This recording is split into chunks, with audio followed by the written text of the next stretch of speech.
제가 대전에서 목회할 때 그 러시아 선교사, 그 현지인 러시아 분 한 분하고 선교 협력을 한 일이 있습니다. 오랫동안.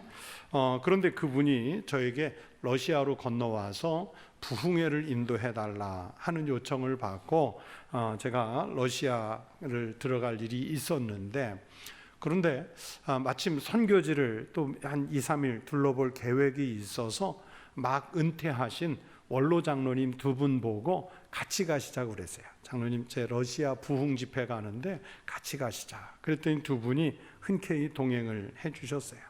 그때 간 곳이 어디냐면 바로 그 유명한 시베리아의 한복판에 있는 이루크츠크라는 도시인데, 러시아에서 꽤 큰 도시고요. 바이칼 호수 옆에 이렇게 있습니다. 5월 말에 갔는데 어찌나 춥든지 5월에도 꽤 춥더라고요. 그 이르쿠츠크까지 그 당시에는 직항으로 가는 그 비행편이 없어서 러시아의 제일 동쪽 끝이 북한과 국경을 잇대고 있는 블라디보스톡이라는 그 도시인데, 거기를 경유해서 가게 됐어요. 제가 기록들을 보니까 블라디보스톡 공항에 오후 1시에 내려가지고 저녁 8시 비행기로 환승을 해서 가야 하는 그런 일정이었더라고요. 그런데 제가 이 블라디보스톡 공항에 가서 참 황당한 일을 겪었습니다. 그래도 러시아에서 제일 큰 도시 중에 하나, 그리고 국제공항인데요, 그 공항 안에서 영어가 한마디도 안 통하는 거예요. 그 공항의 직원들까지도 영어가 안 된다는 것 때문에 놀랐고, 그리고 온 세계 어느 나라를 가든지 웬만하면 다 통용되는 비자 카드, 마스터 카드가 하나도 사용이 안 되는 거예요. 그리고 그 국제공항에서 흔히 쓰는 미국 달러도 러시아에서는 쓸 수가 없었어요. 러시아 돈은 한 푼도 동전 하나 갖고 있지 않았고, 또 우리 원로 장로님 두 분과 저는 러시아 말로 인사말도 못해요. 그런데 목은 마른데 물 한 병을 사서 마실 수가 없었어요. 끼니는 둘째치고 물 한 병 마실 수가 없었어요. 그런데 동행한 원로 장로님 중에 한 분은 또 거기에 탈수증이 좀 있으시거든요. 그렇게 7시간을 버티다가 비행기를 탔는데, 장로님 한 분은 이제 거의 기절하시기 직전까지 갔어요. 그 비행기에 타자마자 아직 서비스 타임이 시작도 되지 않았는데 제가 승무원에게 먼저 물부터 좀 달라고 그랬어요. 물 3병 달라고. 그런데요, 그 물을 마시는데 천국이 따로 없어요. 정말이에요. 오아시스를, 사막에서 오아시스를 만나면 딱 이런 마음이겠다, 그런 생각이 들었어요. 제가 그 비행기에 가만히 앉아서 생각하니까 내가 참 어른들 두 분 모시고 떠나면서 참 미련하게 떠났다는 생각을 했어요. 지금까지 많은 나라를 다녀본 경험, 아니면 관성, 이런 것들 때문에 익숙하게 다 될 것이라고 생각했는데 생각지도 못한 상황을 만나서 당황한 거죠. 러시아에 대한 정보가 일단 부족했고, 그러다 보니 준비가 부족했고, 그리고 그 준비에 따른 값으로 고생을 톡톡히 했어요. 잠깐이어서 다행이었지, 만약 위험이 깔린 길을 그렇게 모르고 갔으면 죽을 위험이 있었습니다. 그러나 아무리 위험한 길도요, 잘 알고 가면 좋은 여행이 될 수 있고, 거기에 좋은 가이드, 안내자까지 있으면 아무리 험한 곳에 가도 특별한 경험을 할 수 있게 되지 않습니까? 저는 이집트와 이스라엘 쪽 성지순례 할 때 이스라엘 백성들이 아말렉과 전쟁을 하면서 태양을 하나님께서 중천에 머물게 하셨던 르비딤 광야, 거기에 가까운 오아시스를 들러봤고요. 또 쓴물을 단물로 바꾸어 주신 마라라고 하는 사막도 가봤어요. 그 황량한 사막 가운데서 이스라엘 백성들이 이런 오아시스를 만났을 때 얼마나 행복했을까라는 생각을 했고, 또 하나님께서는 정말 기가 막히게 그들의 길을 인도하셨다는 은혜를 느꼈습니다. 여러분, 사막을 여행하는 여행자가 도중에 자기가 준비한 물이 다 떨어져서 갈증으로 쓰러질 위기를 만났을 때 천금같이 맞은편에서 오는 사람을 만났는데, 그분이 조금만 더 가면, 한 1km만 더 가면 오아시스가 있습니다, 이렇게 알려준다면 여러분, 세상에 그것보다 귀한 정보가 또 있을까요? 목말라 쓰러져 가는 사람에게는 금, 은, 보화가 필요한 것이 아니라 물 한 병이 어디에 있는지 알려주는 정보 아니겠습니까? 그런 면에서 이스라엘 백성들은 신의 광야에 대한 정보를 갖고 있지 않았음에도 불구하고 가장 정확하게 광야의 길을 갈 수 있었습니다. 어느 날 갑자기 살고 있던 애굽을 떠나서 광야 생활을 하게 됐는데, 하나님께서 그들에게 필요할 때마다 물을 주시고 먹을 것을 내려 만나를 주시고, 그리고 길을 잃지 않도록 낮에는 구름 기둥으로 밤에는 불 기둥을 펼치셔서 인도해 주셨습니다. 하나님께서 이스라엘을 살리시고 그들에게 팔레스타인 땅에 나라를 위해서 준비해 주셨기 때문입니다. 하나님은 모든 것을 알고 계시는 진리의 하나님이시기 때문에 이스라엘을 그렇게 가장 정확한 길로 인도해 주실 수 있었습니다. 여러분, 우리 그리스도인은 사람들을 생명의 길로 인도하는 사람들입니다. 우리가 원래 죽어야 할 죄인들이었는데 예수님의 은혜로 먼저 살아났기 때문에 우리는 살아날 길을 알고 있는 사람들이 되었습니다. 그러므로 우리는 죽어가는 사람들에게 당신을 생명의 길로 인도하기 위해서 하나님께서 나를 당신에게 보내주셨다, 이렇게 말할 수 있어야 됩니다. 세상에 여러분, 생명을 살리는 소식보다 더 기쁜 소식이 어디에 있겠습니까? 예수님께서 이 땅에 오신 것은 바로 생명을 주시기 위해서입니다. 그리고 주님을 믿는 사람들에게 당부하신 말씀도 바로 저들을 구원해서 생명을 얻게 하라는 말씀이었습니다. 그래서 그리스도인은 주님의 말씀을 따라서 내가 알고 내가 믿는 그 복음을 전해주는 전도자의 삶을 살아가야 합니다. 사도 바울은 오늘 성경 말씀에서 자기의 동역자이며 믿음의 아들인 디모데에게 먼저 진리를 알게 된 사람으로서 가장 중요하게 해야 할 일들이 무엇인지를 알려주시고 있습니다. 진리를 아는 사람이 누구입니까? 바로 예수님을 믿는 사람들이겠죠. 요한복음 14장 6절에서 예수님 자신이 누구이신지를 정리해 놓으셨습니다. 내가 곧 길이요 진리요 생명이니 나로 말미암지 않고는 아버지께로 올 자가 없느니라. 예수님 자신이 진리이시고 생명이시라 했어요. 우리가 그분을 알고 그분을 믿는 사람들이기 때문에 우리는 진리를 아는 사람이 되었습니다. 여러분, 진리를 아는 사람이 되었으면 어떤 의무와 책임이 있을까요? 의사가 의학을 공부할 때는요, 자기 건강을 위해서, 자기만 장수하기 위해서 공부하지 않았겠죠. 자기가 배운 의학적 지식을 통해서 사람들의 생명을 살리고 보다 나은 건강한 삶으로 이끌어 주기 위해서 그 사명감을 가지고 그 어려운 공부를 하는 거예요. 의사가 의학을 공부해서 생명을 살리는 일을 포기한다면 그는 바른 의사가 아니겠지요.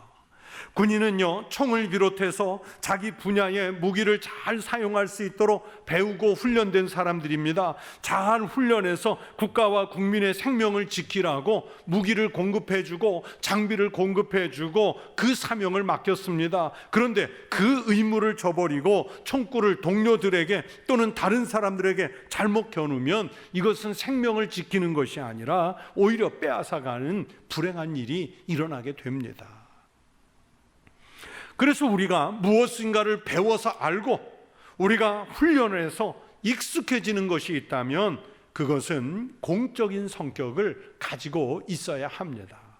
신앙생활을 통해서 내가 생명을 구원받은 확신이 있다면 그것으로 나 혼자 구원받았다, 나는 영생을 얻었다, 이제 나는 천국에 간다, 그것으로 만족하고 끝날 일이 아니라 다른 사람들의 생명을 살려내는 적극적인 신앙 혹은 능동적인 신앙으로 우리의 신앙을 사용하셔야 합니다.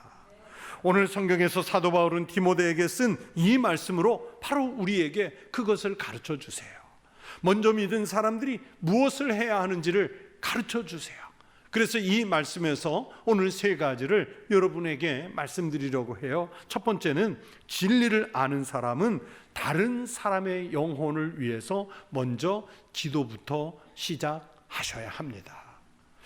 바울은요, 고린도후서 4장 3절 4절에서 만일 우리의 복음이 가리었으면 망하는 자들에게 가리어진 것이라, 그 중에 이 세상의 신이 믿지 아니하는 자들의 마음을 혼미하게 하여 그리스도의 영광의 복음의 광채가 비치지 못하게 함이니 그리스도는 하나님의 형상이니라 라고 말씀하셨어요. 우리는 진리를 이미 아는 사람들이라고 말씀드렸죠. 그러면 예수님에 대한 복음을 전해야죠. 우리가 그 사실을 너무 잘 알고 있습니다. 그러나 우리의 힘만 가지고는요, 사탄에 의해서 마음이 혼미해진, 예수를 알지 못하는 그 사람들의 마음을 다 열어 적길 수가 없어요. 우리는 말이 어눌하고 복음을 잘 제시할 수 있는 능력이 부족하고, 때로는 복음을 전할 수 있는 용기도 부족해요. 그런데 그 부족한 사람이 마음이 혼미해진 사람에게 말씀을, 복음을 전하니 잘 알아듣지를 못하죠. 여전히 혼미해요. 우리가 이제 한 사람씩 전도하기로 작정을 했기 때문에 저도 작정한 사람이 있어요. 그래서 그분에게 지난주에 찾아갔어요. 그러면서 우리가 4월 20일 전도하는 날로 잡았으니까 꼭 이번에 기회에 우리 교회 오시라고. 예전에 몇 번 우리 교회 오신 적이 혹시 있으시냐 그랬더니 10년도 더 전에 2번 우리 교회 왔었대요. 그러니까 이번 3번째 꼭 오시라고 그랬어요. 근데요, 요지부동이에요. 요즘 그냥 안 갈랍니다 그러시더라고요. 그러면 안 간다고 그래서 제가 포기해야 되나요? 예수를 모르기 때문에 그분의 마음은 혼미한 상태인 거예요. 그래서 그 혼미한 사람들에게 그리스도 예수의 생명의 복음을 전하려면 그 영혼을 놓고 먼저 기도부터 시작해야 돼요. 여러분, 우리가 복음을 전하려고 하는 대상은요, 죄송한 표현이지만 하나님을 모르기 때문에 혼미해졌어요. 그들이 세상에서 얼마나 똑똑하고 잘났느냐 상관없이 영적으로 그 마음이 혼미한 상태에 있어요. 바울의 말씀대로 사탄은 이 세상의 신이 믿지 아니하는 자들의 마음을 혼미하게 했다 그랬죠. 그들에게 그리스도의 영광의 복음의 광채가 비치지 못하게 하려고 사탄이 그들의 마음을 혼미하게 했대요. 여러분, 솔직하게 표현하면 우리의 힘과 능력이, 우리 가진 힘과 능력이 사탄보다 셀까요? 사탄보다 약할까요? 잘 모르시겠어요? 여러분, 사탄이 우리보다 셀까요? 우리가 사탄보다 셀까요? 우리가 세다고요? 천만에요. 사탄은요, 하나님과 한판 붙는 존재예요. 그 사탄의 힘과 권세가 얼마나 센지요, 하나님과 맞짱 뜨는 존재예요. 우리가 감히 사탄을 이긴다고요? 못 이깁니다. 우리의 힘으로는 절대 못 이겨요. 그래서 우리가 하나님의 능력을 덧입기 위해서 기도가 필요하지요. 그래야 우리가 강한 사람이 됩니다. 전도하기로 작정한 사람을 놓고요, 전도하는 약한 사람과 강한 사탄이 지금 한 사람을 사이에 놓고 영적 전쟁을 하는 것입니다. 우리는 하나님의 나라를 확장하려고 하는 것이고, 사탄은 그 사람의 마음을 혼미하게 해서 그리스도 예수의 복음을 듣지 못하게 하려고 싸움을 하는 것입니다. 그렇다면 우리는 그 혼미해진 영혼을 위해서 기도부터 해야지요. 기도하지 않고는요, 하나님의 능력을 입지 않고는요, 사탄을 이길 수 없어요. 18세기 초 미국의 영적 대각성 운동을 이끌었던 조나단 에드워즈 모라라는 목사님은 전도와 기도의 관계에 대해서 특별히 이렇게 정리를 했습니다. 전도가 죽은 영혼을 살리는 특별한 일이라면 이 특별한 일을 위해서는 특별한 기도가 필요하다. 아주 특별한 기도가 필요해요. 전도하려고 마음 먹고 대상자를 작정한 분들은 가장 먼저, 그리고 중요하게 생각해서 그 영혼을 위해서 기도부터 시작하셔야 돼요. 아유, 나는 전도할 대상자 작정 안 했으니까 기도할 일 없어서 좋겠다. 아니요. 우리 교회가 온 기도를 같이 하셔야 돼요. 오늘 본문에서 사도 바울은 1절 말씀에 내가 첫째로 권하노니 라고 말씀하시는데, 첫째로 권한다는 것은 그 일이 제일 중요하다는 얘기죠. 다른 사람을 위하여, 모든 사람을 위하여 간구와 기도를 하라고 말씀했습니다. 성도 여러분, 기도의 능력을 믿으십니까? 기도는 하나님의 능력을 이끌어오고 성령의 놀라운 능력을 일으키는 권세가 있는 줄로 믿습니다. 진리를 아는 사람은 바로 이 기도의 능력을 알고 있고 믿는 사람들입니다. 그냥 전도하기로 작정한 것으로 만족하지 마시고 그 영혼을 위해서 기도하는 성도 되시기를 바랍니다. 간절히 기도하셔야 됩니다. 그러면 하나님은 그 기도에 응답하셔서 우리의 방법이 아니라 하나님이 계획하신 방법으로 그 영혼 살려내는 역사를 일으켜 주실 줄로 믿습니다. 또 두 번째, 진리를 아는 사람은 복음으로 변화를 이끌어내고자 해야 합니다. 성경은 로마서 12장 2절에서 너희는 이 세대를 본받지 말고 오직 마음을 새롭게 함으로 변화를 받아 하나님의 선하시고 기뻐하시고 온전하신 뜻이 무엇인지 분별하도록 하라 말씀하셨어요. 여러분, 우리가 함께 살고 있는 이 세대는 혼탁한 세상이지요. 정의가 무너지고 진리는 왜곡되고 사람들은 죄를 지으면서도 죄가 무엇인지조차 몰라요. 이런 세상 속에서 우리 그리스도인들은 하나님이 기뻐하시는 뜻이 무엇인지를 분별해서 하나님 뜻에 맞춘 삶을 살아가려고 변화를 시도해야 합니다. 이런 시대에 하나님이 기뻐하시는 일이 무엇일까요? 바로 진리를 전하는 것인 줄로 믿습니다. 진리를 알지 못하고 사는 사람들에게 진리를 전해서 복음을 믿게 하고 그리고 진리를 따르는 삶으로 변화시켜 줄 일이 우리의 사명인 줄로 믿습니다. 제가 개인적으로 참 좋아해서 열심히 읽었고 그래서 설교할 때 이럴 때 참 많이 인용하는 책 중에 시오노 나나미 여사의 로마인 이야기라는 책이 있습니다. 그 책에 보시면 로마는요, 그 큰 아프리카에서부터 인도에 이르기까지 큰 대제국을 이루어서 자기네가 정복한 제국의 땅 구석구석으로 로마 가도라고 하는 고속도로와 같은 길을 냈어요. 그래서 오죽 길을 많이 냈으면 모든 길은 로마로 통한다 하는 속담까지 있잖아요. 지금부터 2500여 년 전, 주전 400년 때부터 그냥 고속도로를 냈어요. 고속도로. 그 길이 얼마나 잘 만들어졌는지 지금도 뭐 그리스, 이태리, 스페인 또는 뭐 이스라엘 뭐 이런 나라들을 가잖아요. 그러면 지금도 길로 써요. 여전히 그 길을 쓰고 있어요. 그런데 모두가 다 찬성을 했을까요? 처음에 그 길을 내려고 할 때 반대파들은요, 자, 전쟁이 나면 적군이 밀려 들어오기, 로마를 침공해 오기 너무 좋은 길이라면서 길을 이렇게 내면 안 된다 하고 반대하는 사람들이 많았는데, 그런데 오히려 그 당시에 로마 제국을 이끌어가던 지도자들은 아니다, 오히려 이렇게 길을 잘 내놔야 저 변방 끝쪽에서 반란이 일어나도 우리 로마 군대가 빨리 가서 그들을 제압할 수 있다. 자, 똑같은 길인데 생각이 달라요. 그러니까 시오노 나나미는 그래서 그 책의 서문에 뭐라고 그랬냐면, 모든 길은 로마로 통하는 것이 아니라 모든 길은 로마에서부터 시작된다 그랬어요. 똑같은 길인데 관점이 달라요. 반대예요. 여러분, 그 길을 나중에 사도 바울을 비롯해서 복음 전도자들이 얼마나 잘 활용했는지 몰라요. 사람들은 그 길로 전쟁을 하고 병력을 이동시키고 물자를 교류하는 그런 길로 생각했는데, 하나님은요 오히려 그리스도 예수의 복음을 전하는, 그래서 나중에 로마 제국 전체가 그리스도의 나라가 되는데 결정적 공헌을 하게 한 게 바로 그 로마 가도였습니다.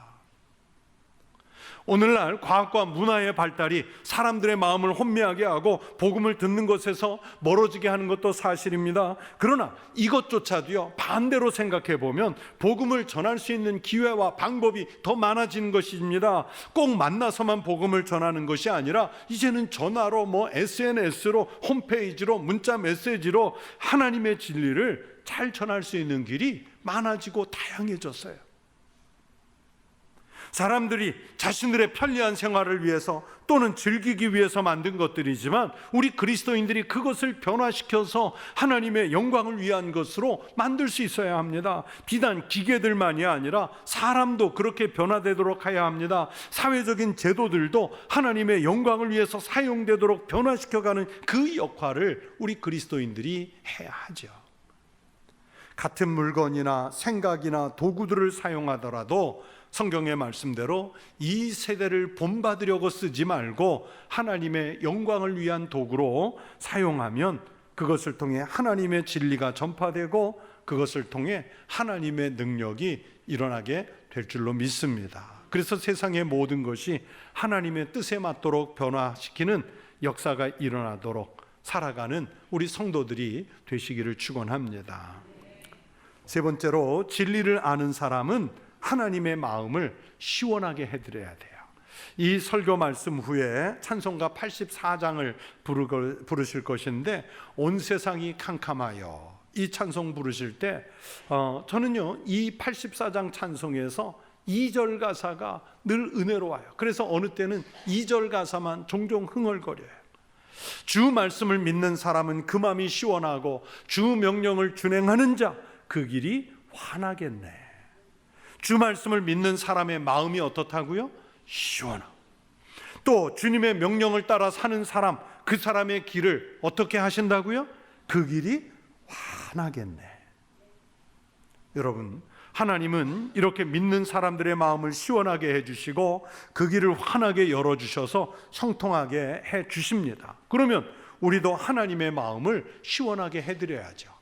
하나님 마음 시원하게 해드린다고 했더니 무슨 얼음 잔뜩 넣은 차가운 냉수를 이 제단에 올려놓고 우리가 정한수 떠놓고 빌듯이 빌면 하나님이 시원하실까요? 아니요. 오늘 본문 4절에서 하나님은 모든 사람이 구원을 받으며 진리를 아는 데 이르시기를 원하느니라 말씀하셨어요. 여러분, 하나님이 원하시는 그 시원한 일이 무엇일까요? 모든 사람이 구원받는 것인 줄로 믿습니다. 모든 사람이 진리를 아는 데 이르는 것인 줄로 믿습니다. 하나님이 원하시는 그것을 그래서 정리하면 이렇게 표현하죠. 이 세상 사람 모두가 다 예수를 알고 예수를 믿어서 구원받기를 원하신다는 말씀입니다. 구약성경 에스겔 33장 11절에 하나님의 마음이 드러나 있습니다. 너는 그들에게 말하라. 주 여호와의 말씀이니라. 나의 삶을 두고 맹세하노니 나는 악인이 죽는 것을 기뻐하지 아니하고 악인이 그의 길에서 돌이켜 떠나 사는 것을 기뻐하노라. 우리가 믿는 하나님은 선하시고 인자하신 하나님이신 줄로 믿습니다. 하나님은요, 아무리 죄인이라고 해도 그 사람이 죽는 것을 기뻐하지 않으세요. 오히려 악인이었던 사람이 그 악한 길에 돌이켜서 생명을 얻었을 때 하나님이 시원해 하세요. 그래서 우리 죄인들을 살리시기 위해서 독생자 예수님을 보내주셨고 믿는 자들에게는 생명을 주셨습니다. 그리고 생명을 얻은 사람들에게 당부하기를 아직도 악한 길에 머물러 예수를 믿지 못하는 사람들을 구원해 내라고 말씀했어요. 오늘 4절의 본문을 읽었는데 무려 3절에 모든 사람, 모든 사람, 모든 사람이 나옵니다. 여러분, 무엇으로 하나님께 영광을 돌리겠습니까? 아무리 좋은 것을 해드려도요, 하나님의 성에 찰 수 없습니다. 물질로 하나님의 불을 만족하게 채울 수 있겠습니까? 여러분이 지식을 쌓아서 하나님이 만물을 통치하시는 섭리를 이해하는 경지까지 도달하면 하나님이 기뻐하실까요?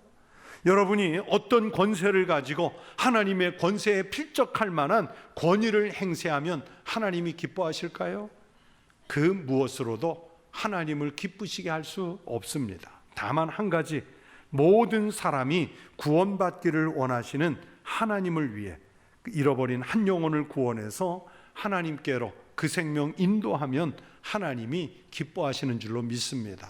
성경의 표현대로라면 천국에서 잔치를 열 만큼 기뻐하세요. 여러분, 하나님의 마음을 기쁘시게 하는 그리스도인의 삶을 사시기를 축원합니다. 그래서 하나님께서 가장 기뻐하시는 그 일을 했을 때 하늘의 면류관을 상으로 주실 줄로 믿습니다. 그 면류관을 습득하는 우리 모든 성도들 되시기를 주의 이름으로 축원합니다.